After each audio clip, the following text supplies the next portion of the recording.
ভ্রমণপ্রিয় বাঙালির পায়ের তলায় তো সর্ষে, তাই দুদিনের ছুটি পেলেই মনটা কেমন যেন পাহাড় পাহাড় করে। দুদিনের ছুটিতে টুক করে পাহাড়ের ঠান্ডা হাওয়াতে মন এবং প্রাণ শান্ত করে আসার একমাত্র গন্তব্য হলো উত্তরবঙ্গ। কলকাতায় বেশ ঠান্ডা একটা আমেজ এসেছে, আর উত্তরবঙ্গের অনেক গ্রাম এই সময়ে সেজে উঠেছে কমলা রঙে। আজ আপনাদের সন্ধান দেব এমনই এক কমলা লেবুর গ্রামের। তবে শুরুতেই বলে রাখি, শিটং কিন্তু নয়। এখানে সকালে পাবেন এই রকম মেঘের খেলা। হোমস্টের চারদিকে এরকম চোখ জুড়ানো কমলা লেবুর বাগান। যাবার পথে দেখা পাবেন মহাদেবের। সবুজের মাঝে সুইমিং পুল সহ হোমস্টে। আছে নদীও। নদীর জলে পা ডুবিয়ে ভুলে যান শহুরের সব ক্লান্তি। চলুন তাহলে শুরু করি আজকের পর্ব। আজ আমাদের গন্তব্য উত্তরবঙ্গের এমন এক অফবিট গ্রাম, যেখানে দার্জিলিংয়ের চা বাগান পেরিয়ে, তুকভার পেরিয়ে, বিজনবাড়ি পেরিয়ে পৌঁছাতে হয়। তুকভার বা টাকভার পার করে পথে পড়বে জামুনি বলে সুন্দর এক জায়গা। ব্রিজের ওপর দাঁড়িয়ে চারপাশটা একটু দেখে নিন। এদিকে রয়েছে বিশাল বড় এক মহাদেবের মূর্তি। নিচে একটা পার্ক রয়েছে।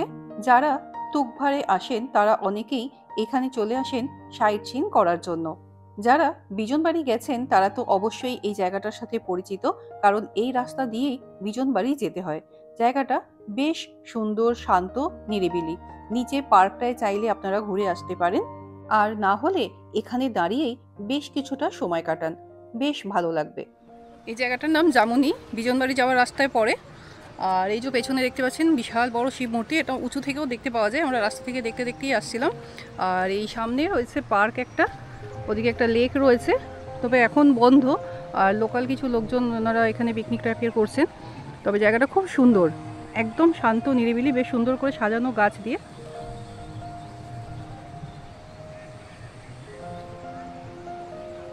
আর ওই দিকে একটা ব্রিজ আছে, এই নিচে একটা নদী গেছে, নদীটার নাম জামুনি নদী। এই জামুনি নদী আর ব্রিজ পার করে আমরা ওই পারে যাব। এখান থেকে আরেকটু গেলেই বিজনবাড়ি। বেশ কিছুটা সময় এখানে কাটিয়ে আমরা এগিয়ে চললাম আমাদের আজকের গন্তব্যের উদ্দেশ্যে। যেখানে যাচ্ছি জায়গাটা উত্তরবঙ্গের নতুন এক কমলা লেবুর গ্রাম। গত বছর থেকে এই জায়গাটা কিন্তু ভীষণ পপুলার হয়েছে কমলা লেবুর কারণে। আমরা এবছর যাচ্ছি। এই দেখুন কোথায় এসেছি। জাস্ট অসাধারণ সুন্দর। প্রথম দেখাতেই ভালো লেগে গেছে হোমস্টেটা। এই হোমস্টেতে আপনারা দুরকম বিল্ডিং পাবেন। এখন যেটা দেখতে পাচ্ছেন এটা হচ্ছে ডুপ্লেক্স। ওপরে এবং নিচে রুম রয়েছে। আমরা এখানেই ছিলাম। আর এর ঠিক উল্টো দিকে রয়েছে সিঙ্গেল রুম, সেগুলোও দেখাবো। চলুন আগে একটু আমাদের রুমটা দেখিয়ে নিই। এই হচ্ছে আমাদের ডুপ্লেক্স। নিচের রুমটা এইরকম ডাবল বেডেড রুম, খুব সুন্দর পরিপাটি করে সাজানো। এদিকে একটা সাইড টেবিল রয়েছে, ওদিকে আছে একটা ওয়ার্ড্রব। ওয়ার্ড্রবের সাথেই আয়না রয়েছে। দেওয়ালে রয়েছে বাতাসিয়া লুপের একটা ছবি। এইদিকে দেখুন সুন্দর ছোট্ট একটা ডিভান টাইপের রয়েছে। এখানে একজন তো শুতেই পারবে না, সন্ধেবেলা বসে কিন্তু এখানে বেশ ভালো আড্ডা জমবে। বেশ খোলামেলা রুমটা। আর ডুপ্লেক্স মানেই তো ওপরে এবং নিচে একসাথে রুম। এই যে লোহার সিঁড়ি, এই সিঁড়ি দিয়ে চলে যাওয়া যায় ওপরে।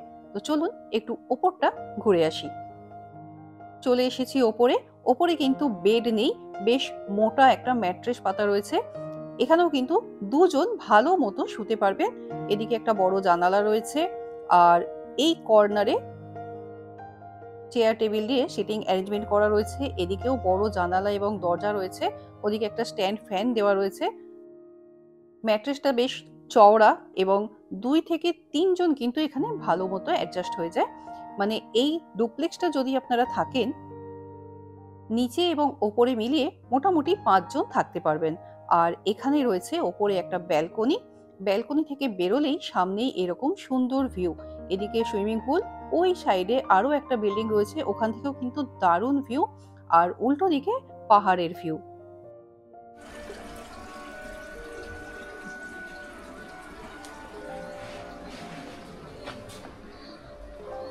নিচের থেকে তো ওপরটা বেশি ভালো লাগছে, এত সুন্দর।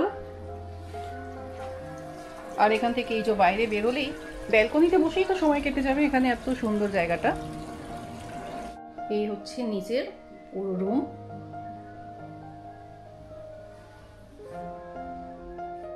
আচ্ছা, এই হচ্ছে এই রুমটার ওয়াশরুম। ওয়াশরুমটা কিন্তু বেশ বড়, এদিকে কোমোড রয়েছে, ওদিকে বেসিন রয়েছে, এদিকে রয়েছে একটা আয়না, গিজার তো রয়েছেই দেখতেই পাচ্ছেন, ওদিকে শাওয়ারও রয়েছে। বেশ বড় আর পরিষ্কার পরিচ্ছন্ন ওয়াশরুমটা। এখানে স্লিপারও দেওয়া রয়েছে। ওই পাশেও আরো একটা রুম রয়েছে।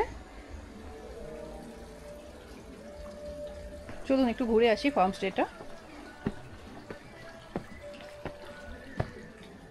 আমাদের রুম থেকে বেরিয়েই এই সাইডে রয়েছে পুরো অরেঞ্জ বাগান।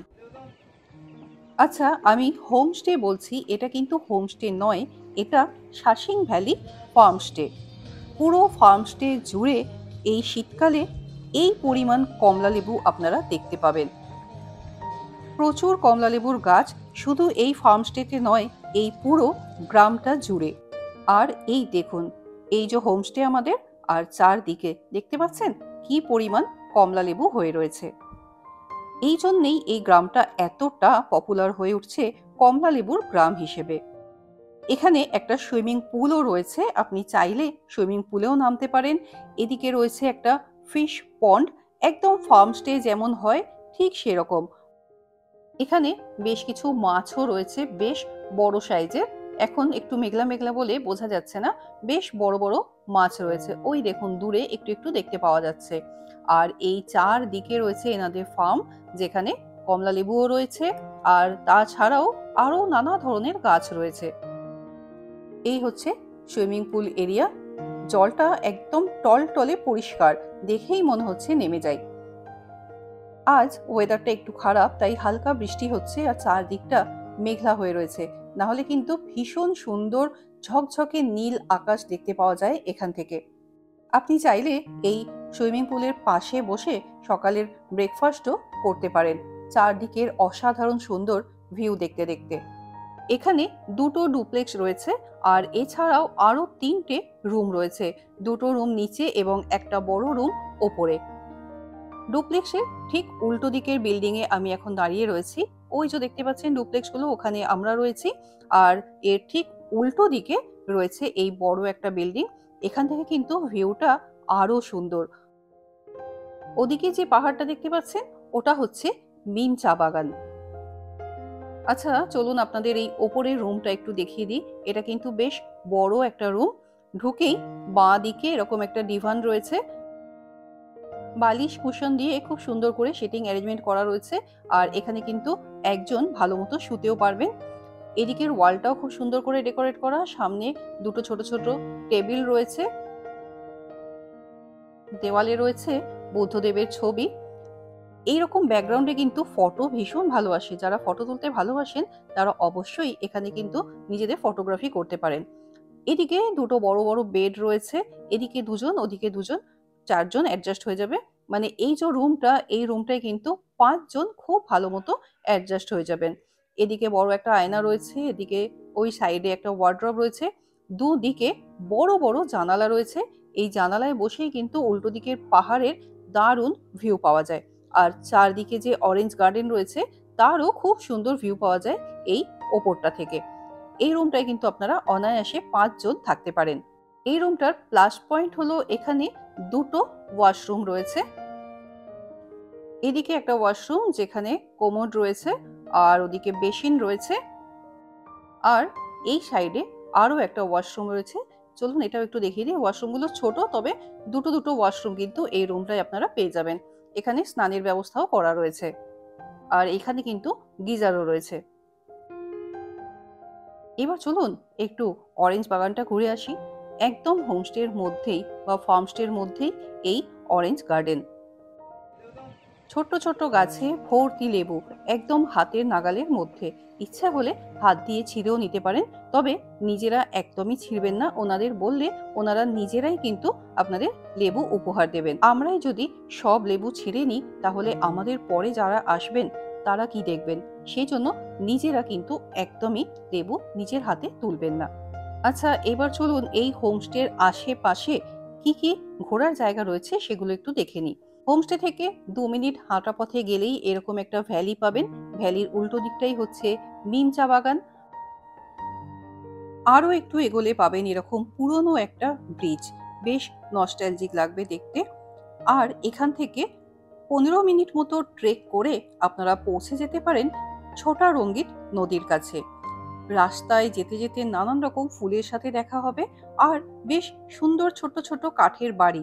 দেখতে দেখতে কখন যে নদীর পাশে পৌঁছে যাবেন আপনি বুঝতেই পারবেন না। গ্রামটা ভীষণ ভীষণ সুন্দর।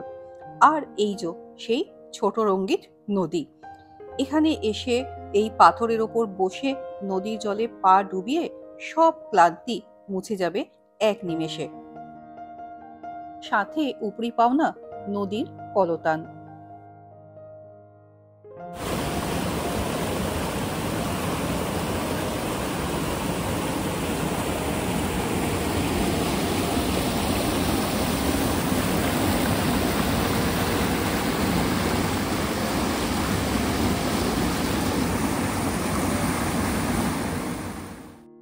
এবার আসি খাওয়া দাওয়ার পর্বে। লাঞ্চের মেনুতে ছিল ভাত, করলা ভাজা, পাঁপড় ভাজা, সোয়াবিন দিয়ে বেশ সুন্দর একটা ভাজা ভাজা করে দারুণ একটা জিনিস বানিয়েছিলেন। বিনসের তরকারি ছিল, গরম গরম ডাল ছিল, আর ছিল এগ কারি। যেরকম উত্তরবঙ্গে দুপুরবেলার খাবার দাবার হয় ঠিক সেরকম।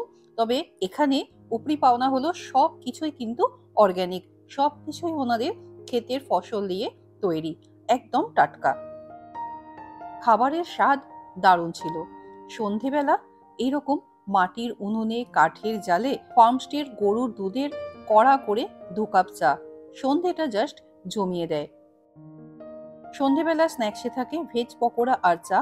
আমরা আলাদা করে চিকেন কিনে ওনাদের দিয়েছিলাম, ওনারা কষা কষা করে বানিয়ে দিয়েছিলেন, বেশ ঝাল ঝাল করে দারুণ খেতে হয়েছিল। ডিনারে ছিল চিকেন কষা, রুটি আর একটা তরকারি, সেটার ভিডিও আর করা হয়নি। পরের দিন সকালবেলা ছিল এরকম কষা কষা আলুর একটা সবজি আর গরম গরম রুটি, আপনারা চাইলে পুরিও পাবেন। আর এছাড়া ছিল ডিম সেদ্ধ। এই গেল খাওয়া দাওয়ার পর্ব। এবার ফুডিং লজিং চার্জটা একটু বলে দিই। যেহেতু এটা ফার্ম স্টে তাই এখানে ফুডিং লজিং চার্জটা একটু বেশি, পার হেড 1600 টাকা। সব শেষে বলি এখানে আপনারা আসবেন কি করে। এনজিপি থেকে আপনারা রিজার্ভ গাড়িতে করেও আসতে পারেন এই থাপাগাঁও বা শাসিং ভ্যালি। আর যদি শেয়ার গাড়িতে আসতে চান সেক্ষেত্রে আপনাদের যে কোনো শেয়ার গাড়ি ধরে চলে আসতে হবে দার্জিলিং। দার্জিলিং থেকে আবার যে কোনো শেয়ার গাড়ি ধরে আপনাদের পৌঁছাতে হবে বিজনবাড়ি, এবং বিজনবাড়ি থেকে গাড়ি রিজার্ভ করে আপনাদের পৌঁছাতে হবে এই শাসিং ভ্যালি বা থাপাগাঁও।